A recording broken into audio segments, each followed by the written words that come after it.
क्यों ऐसा है सोचो कि बदले को खराब बताया गया। बताओ क्यों बताया गया, उसके पीछे ना कोई भी चीज़ जो बताई गई है एक्चुअली उसके पीछे ना साइंटिफिक लॉजिक भी है। देख लो अगर तुम ईमानदारी से, साइंटिफिक मतलब ज्ञानी लॉजिक, ज्ञान से निकला हुआ लॉजिक। कोई ऐसे ही मोरालिटी नहीं दे दिया गया।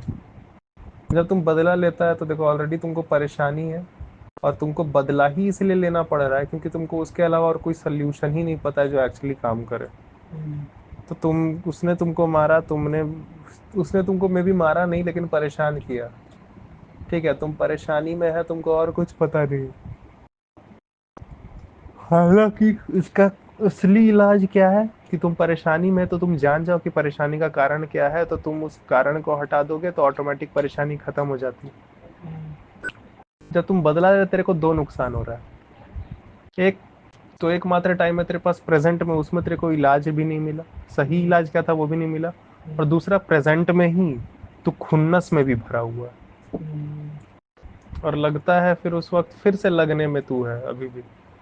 और उसमें लगता है कि अब मैं इसको मार डालूं, इसका माथा फोड़ दूं, ये कर दूं वो कर दूं, पकड़ के बांध के इसको नदी में फेंक दूं, समझ रहा है, काट काट के पीस कर दूं। लेकिन उस दौरान तू जब कर भी रहा है तो भी तू खुन्नस में है। फिर उसके बाद तू शांत है। हाँ, लेकिन जो परेशानी है उसका ये इलाज नहीं था, उसका बस ये बदला उतारना हुआ। तेरे बदले में ये कर दिया जा, और तू कर दिया। भले तू जिंदा रह गया वो बदला उतारने के बाद, तू उसका कर दिया भाई सतगत, चार पांच टुकड़ा। इलाज तो नहीं हुआ ना।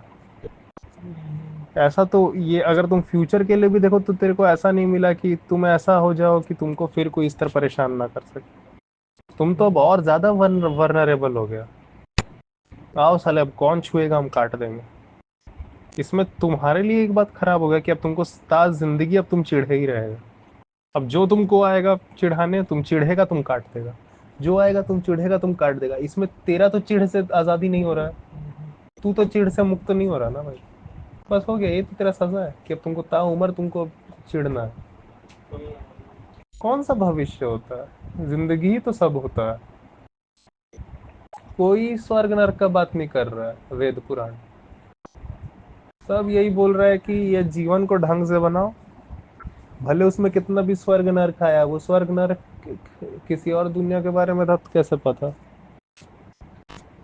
जबकि पहला ही बेसिक बात होती है,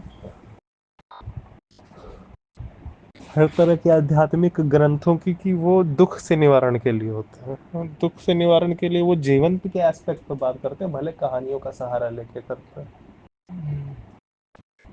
तो तुम कहाँ है शांत, अब एक को तुम मारा, तुम ये बता दिया कि तुमको अब लॉजिक की तरफ नहीं चलना है जो एकमात्र तरीका था शांति का। तू समझता तो तू एक्शन लेता, कोई लॉजिकल एक्शन लेता भाई।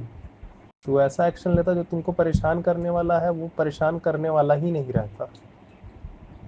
मतलब वो नहीं, शरीर तो रहता उसका, लेकिन उसमें परेशान करने वाला वो हरकत ही नहीं रहती।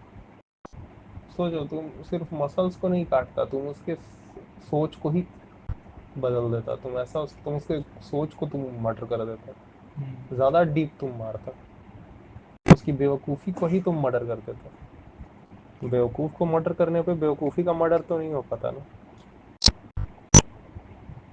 और बेवकूफ़ को मर्डर करना तो एक भाई एक मजबूरी का बात होता है, कोई लॉजिक का बात थोड़ी होता है। मजबूरी में करना पड़ता है।